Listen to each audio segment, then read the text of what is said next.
I'm Becca, and this is Deadly Truths. Tonight's story isn't about a gangster the movies invented.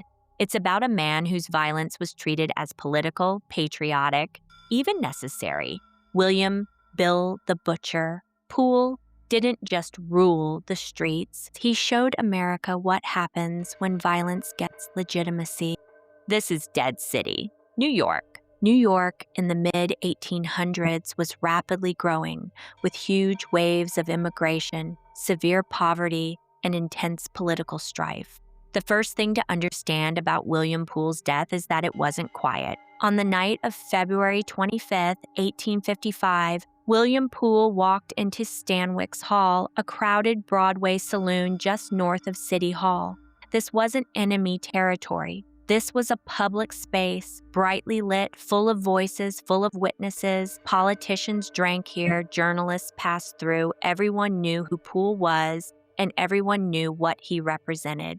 That visibility was the point. Poole was already injured. Days earlier, he'd been shot in the arm during a confrontation tied to the same escalating feud. The wound hadn't slowed him down. He was still moving through the city like nothing could touch him, still loud, still defiant, still convinced that being seen made him untouchable. Inside the saloon, the air was thick with smoke and alcohol. Conversations cut short when Poole entered. Some men stiffened, others watched him with open hostility. Across the room stood Louis Baker, an associate of Poole's rival John Morrissey. Men like them didn't need new insults. The same old ones would do. And then Baker raised his pistol. The shot exploded through Poole's chest, ripping flesh and shattering bone. Another blast followed before the echo of the first died. Poole staggered backward, his massive frame convulsing as blood erupted from the wounds, saturating his shirt in seconds, then streaming between floorboards while patrons trampled each other to escape. No heroic last words, no dignified collapse, just a mountain of muscle suddenly drowning in open air, eyes bulging with the shocking realization that his legend couldn't stop a bullet, his invincibility leaking out of him in front of God and everyone. Poole didn't die that night, and that's what made it worse. He was carried out, bleeding heavily, and taken to a nearby boarding house. Doctors came, clergy came, reporters came. The city gathered around him, not in mourning, but in fascination. His wound festered, infection set in, his breathing grew shallow, labored. Each breath and effort dragged through pain. For days, Poole lay dying while New York watched, and he never backed down. When visitors came, political allies, fellow Bowery Boys, men who treated him like a fallen general, Poole didn't express regret. He didn't soften. He didn't ask forgiveness. He cursed his enemies. He swore loyalty to his cause. He spoke as if he were still standing in the street, daring someone to challenge him. He offered no apologies, entertained no second thoughts. His final days were spent not in surrender, but in stubborn, unbroken resistance. On March 8th, 1855, William Poole finally died from complications of the gunshot wound. His body had lost the fight, but his posture never did. What followed wasn't silence. They buried him like a fallen hero. The procession stretched for blocks, with city officials walking solemnly behind the casket. Flags bearing nativist emblems snapped in the wind above the crowd. The morning editions ran eulogies that spoke of our city's great loss and a defender of American values. Not one headline mentioned the broken bones he'd left behind in immigrant neighborhoods, or the knife wounds that had marked his victims. Instead, they wept for him in plain sight, without shame. That's the truth you have to sit with. William Poole wasn't killed in secret. No one pretended he hadn't existed. No one claimed he wasn't theirs. He was shot in public, died in public, and honored in public. This wasn't a gang hit meant to close a chapter. It was a political killing, and the city treated it like a martyrdom. And that's where the real story begins. But to understand why he mattered and why his death sent shockwaves through New York, you have to look past the spectacle of his killing. The mistake is thinking William Poole became dangerous because he was violent. He was dangerous because the city decided his violence made sense. Behind the legend stood no criminal genius, Poole possessed neither cunning nor calculation like the gangsters who would follow him. His power came from somewhere more primal, the raw simplicity of a man who solved problems with his fists and never apologized for it. His ordinariness was his weapon. Poole was a butcher because that's what his family did. His hands knew flesh before they knew fighting, the daily labor of severing sinew, weighing organs, stripping fat from muscle. This was his education. When Poole later broke a man's jaw or split open an eyebrow, his body recognized the resistance, the give, the familiar work of separating what was meant to stay connected. Before the newspapers knew his name, Poole had built a reputation with his fists. In the ring, he fought without gloves, where the 1840s version of boxing had nothing to do with artistry or rules. Men circled each other until one couldn't stand anymore, their faces splitting open under knuckles while crowds roared at each display of suffering. What Poole understood before most was that the audience mattered more than the opponent. A victory witnessed by no one might as well be a defeat. He carried this awareness into every corner of his life. He wanted his face known. He wanted his name spoken. He walked the Bowery like a warning sign, daring anyone to challenge him in full view of the street. That's why the nickname stuck. Bill the Butcher wasn't branding meant to scare enemies in private. It was meant to reassure allies in public. It said, "This man is strong. This man is familiar. This man is ours." When a city treats brutality as normal, when newspapers frame it as toughness, when politicians benefit from it, when crowds cheer instead of recoil, violence stops being criminal. It becomes cultural. Poole's power came not from exceptional brutality, but from giving shape to formless anxieties already churning through the city. His fists provided the grammar for fears that couldn't speak their own name. He stepped into roles written before his birth, the nativist enforcer, the street corner judge, and performed them when the stage was already set, when the audience was already seated, when the city was already hungry for someone to play the part. He wasn't the architect. He was the hammer. And the reason his death mattered so much, why the city reacted the way it did, is because Poole wasn't just a man. He was proof of concept. The Bowery Boys saw their own reflections in his knuckles. Politicians recognized the convenience of his methods. And when Baker's bullet found him, New York mourned not just a man, but a mirror that had shown the city exactly what it wanted to be. William Poole crafted no dynasty of wealth and power. Instead, he forged something more lasting, a public license for brutality. And when his body finally cooled, this license remained warm, alive, multiplying. Before this was a gang war, it was a city deciding who counted. The word Bowery didn't start as a threat. It comes from the Dutch word Bowery, meaning farm. Long before New York was a city, this stretch of land was rural, working class, and peripheral. As Manhattan grew, the Bowery became a hard edge between respectability and survival. Crowded tenements, saloons, cheap theaters, firehouses, and street corners where men learned quickly that control didn't come from law. It came from who could hit hardest and keep hitting. The Bowery Boys were not a gang in the modern sense. They were native-born Protestant working men, butchers, dock workers, laborers, many tied directly to volunteer fire companies. Those firehouses weren't just civic institutions, they were proto-gangs, armed, territorial, loyal, and violent. In this era, volunteer fire companies often competed violently for territory and local power, unlike today's professional fire departments. Volunteer firefighters raced each other to blazes, not to save buildings, but to control them. Whoever arrived first controlled the fire and the neighborhood. Fights broke out in the streets while buildings burned behind them. Knives, hooks, fists, and clubs decided who had authority, not uniforms or laws. Opposite them were the Dead Rabbits, largely Irish Catholic immigrants clustered around 5 Points. The 5 Points was a notorious, densely populated immigrant neighborhood in Lower Manhattan. Poor, crowded, and despised, they formed their own protection networks out of necessity. This wasn't organized crime. This was survival through numbers. What followed wasn't rivalry. It was ethnic warfare. These groups weren't just criminal gangs, but also reflected deep social, ethnic, and religious divisions in New York at the time. Native-born versus immigrant, Protestant versus Catholic, real Americans versus invaders. The Bowery Boys weren't mere guardians of streets and corners. They were architects of belonging. A man's accent became grounds for a beating. The wrong prayer invited the knife.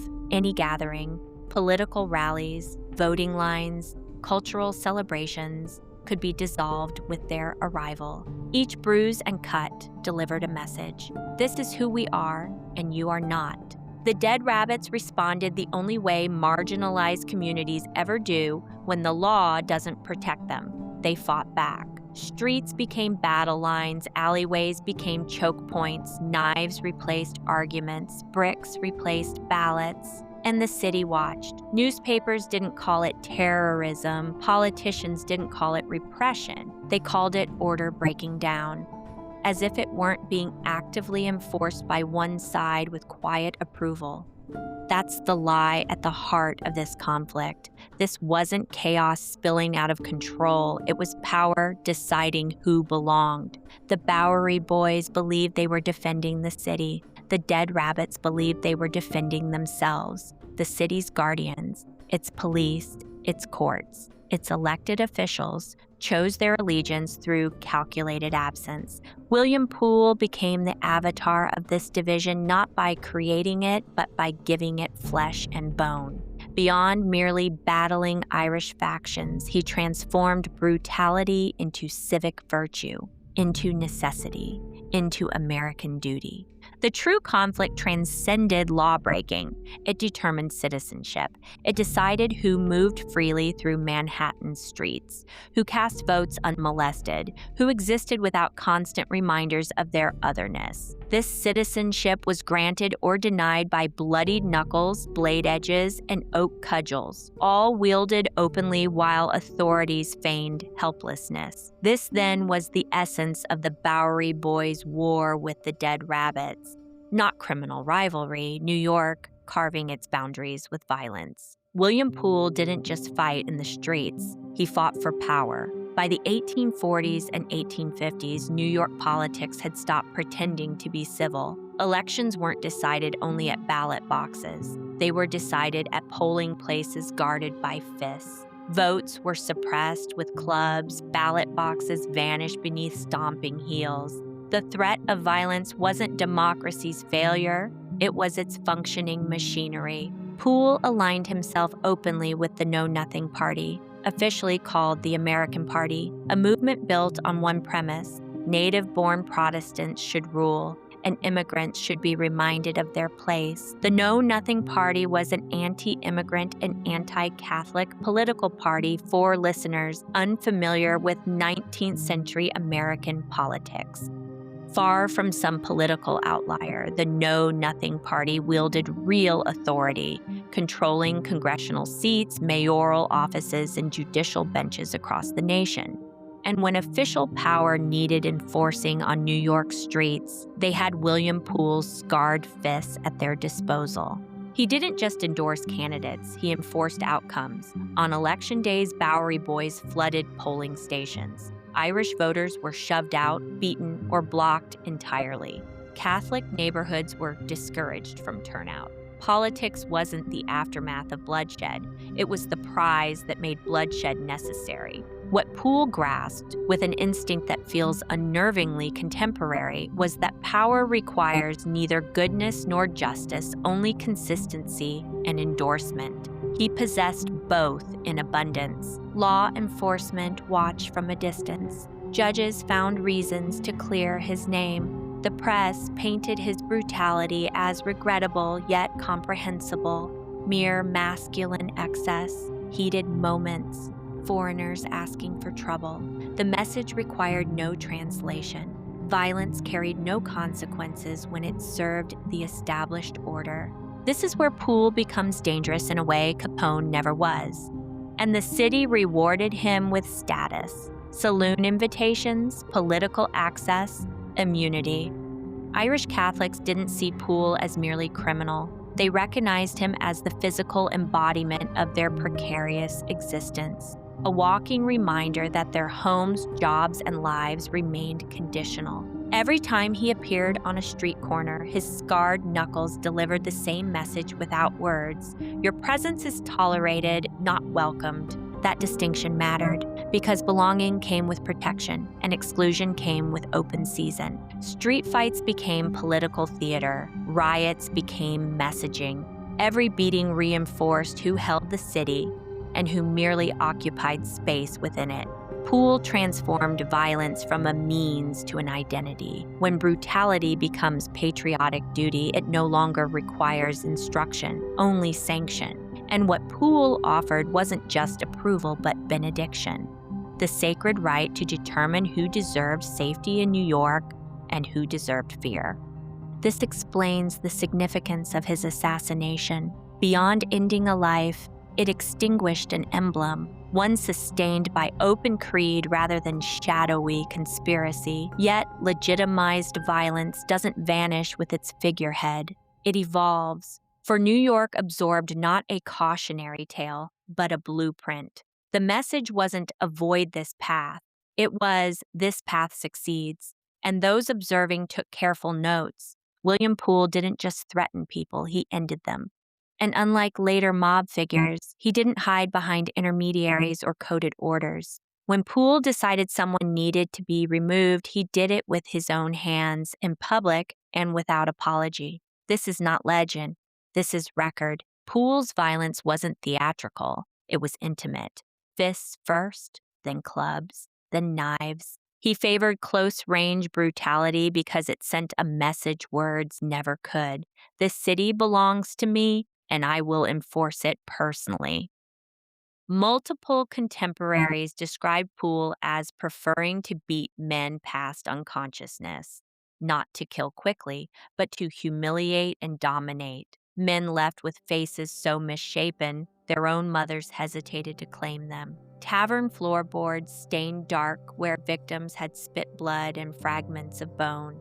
Poole made sure they lived long enough to comprehend their offense, their accent, their faith, their audacity to exist.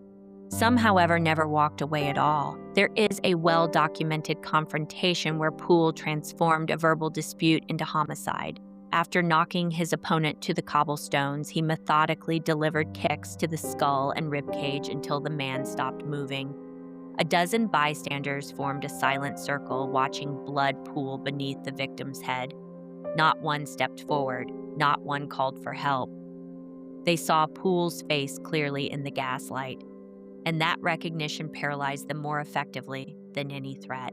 This silence speaks volumes. Poole didn't need secrecy. He relied on social paralysis, the understanding that stepping in meant becoming the next example. He also used weapons when fists weren't enough. Knives came out fast. Slashes were deliberate, often aimed at the face or neck, places that permanently mark. Even when men survived, they carried Poole with them for the rest of their lives, carved into skin. And then there were the shootings. Poole wasn't a gunman by preference, but he wasn't squeamish either. The appearance of a pistol signaled a shift from public lesson to personal vendetta. A bullet meant to settle political scores or end blood feuds that had simmered for years. These weren't panicked acts. They were calculated decisions made in a world where violence had already been normalized. Here's the most important part. Poole was rarely punished. Arrests were made and quietly dismissed. Witnesses suddenly forgot what they saw. Charges evaporated. Judges found insufficient evidence. Newspapers framed deaths as unfortunate consequences of rough neighborhoods rather than the predictable outcome of a known enforcer operating in daylight. The city didn't fail to stop Poole. The city declined to, and that's why calling him a gang leader misses the point. Poole functioned as something closer to an unofficial civic weapon, deployed when certain people needed to be reminded they didn't belong. Now, the movie. Martin Scorsese's film Gangs of New York dramatizes this era, but it takes creative liberties with the facts. Scorsese's film stands as a remarkable achievement in historical compression, distilling decades of complex urban warfare into a single, visceral narrative worthy of any viewer's attention. Gangs of New York turns Poole's death into a mythic street execution. Blades, crowds, destiny colliding in the open air. It makes violence feel ancient, inevitable, almost operatic. That's fiction. The real Poole was killed indoors by a gun over politics and power, not tribal destiny. His death wasn't the end of an era. It was proof the era had already matured into something colder. What the film gets right is tone, the hatred, the bravado, the belief that violence equals belonging.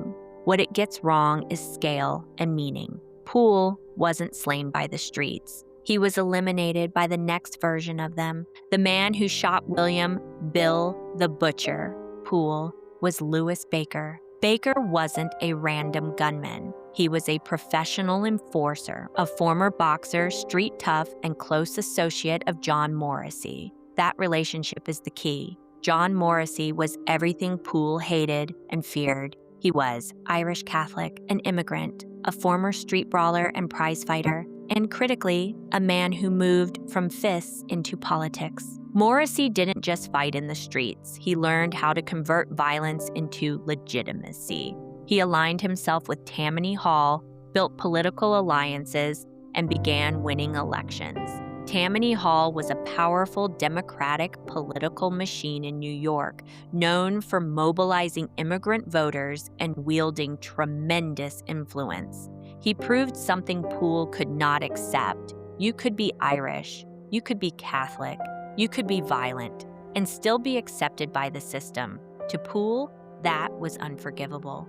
Poole publicly humiliated Morrissey, attacked his allies, disrupted his political ambitions, and used Bowery Boys violence to suppress Irish voting. This wasn't a single feud. It was an existential conflict over who New York would belong to. By 1855, Poole wasn't just an enemy. He had become a barricade on the road to power. Morrissey understood something Poole didn't. Power had shifted. Street dominance wasn't enough anymore. Violence had to be surgical. So Morrissey didn't confront Poole himself. He outsourced. The man who killed him, Louis Baker, was arrested. And then something very telling happened. Baker was acquitted. Witnesses disappeared. Testimony softened. The case collapsed. Baker walked free.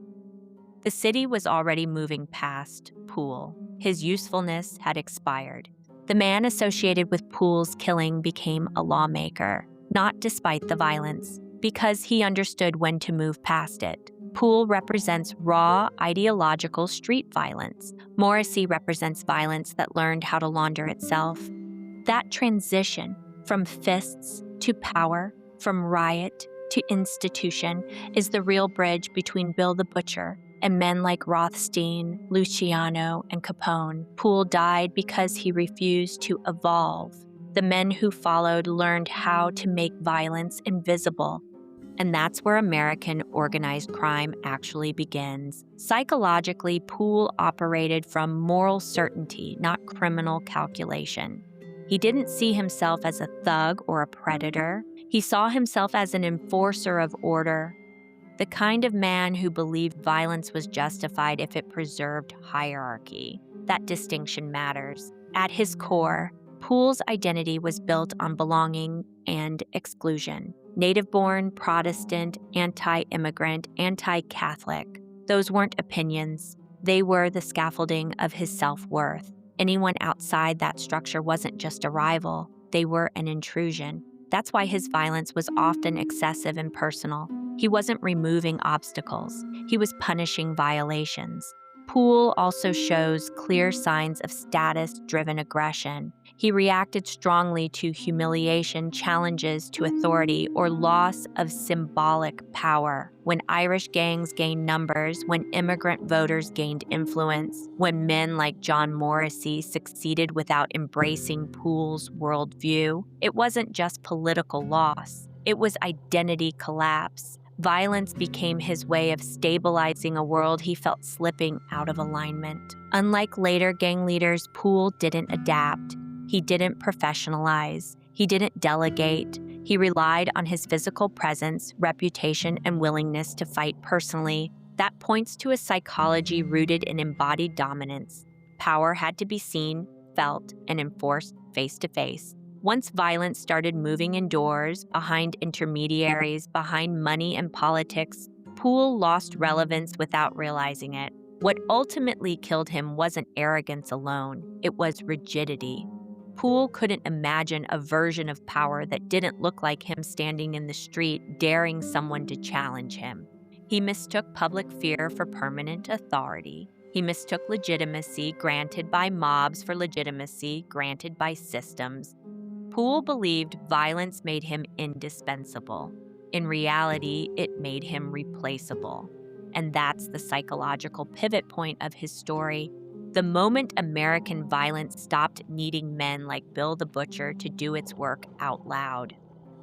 William Poole didn't build organized crime. He built the conditions that made it possible. He proved that violence could operate in public, aligned with politics, and be tolerated as long as it defended the right identity. But Poole's model had a fatal flaw. It depended on bodies and spectacle. When violence stayed loud, personal, and ideological, it eventually burned out its usefulness. The men who followed learned from that failure. Arnold Rothstein didn't reject violence. He removed it from the street and buried it inside systems: gambling, finance, contracts, and political insulation. Rothstein was a major figure in organized crime in the early 20th century, known for professionalizing criminal enterprises. Where Poole enforced belonging with fists, Rothstein enforced profit with distance. That shift from ideological violence to transactional violence is the real birth of modern organized crime. Poole showed America violence could be legitimized. Rothstein showed it could be optimized. The comparison between William Poole and later organized crime figures is not structural, but developmental. Poole did not operate a criminal enterprise in the modern sense, nor did he prioritize profit, maximization, secrecy, or bureaucratic organization. Instead, he functioned as a form of extra-legal political enforcement, using public violence to regulate identity, voting access, and social hierarchy with institutional tolerance. His significance lies in demonstrating that sustained violence could coexist with legitimacy when aligned with prevailing power structures. Later figures such as Arnold Rothstein did not invent this tolerance. They inherited it and adapted it. Rothstein represents an evolutionary shift from overt ideological violence to covert transactional control, but the underlying social permission for selective lawlessness had already been established, creating the environment in which organized crime could later professionalize. William Poole is remembered because power wrote his story. The men he brutalized aren't, because their suffering was never considered historically important. Poole's authority rested on a specific kind of masculinity, physical dominance mistaken for moral right, a currency that would later be monetized, not abandoned. If Poole had lived into the Prohibition era, he wouldn't have adapted. He would have been eliminated. The world was moving toward systems, not symbols. The danger isn't men like Poole. The danger is when violence convinces institutions it's useful. You've been listening to Deadly Truths with Becca. If this episode challenged the story you thought you knew, not just about William Poole, but about how violence gains legitimacy, follow the show, leave a review, and share it with someone who still believes power always looks like order. This podcast doesn't exist to entertain myths. It exists to examine what history chose to tolerate and why. A quick note for clarity. This episode is based on historical records, contemporary reporting, and established scholarship. Psychological analysis is interpretive, not diagnostic, and is offered to understand behavior, not excuse it. Thank you to the listeners who value context over comfort and truth over nostalgia. And remember, the past isn't dead, it's just buried.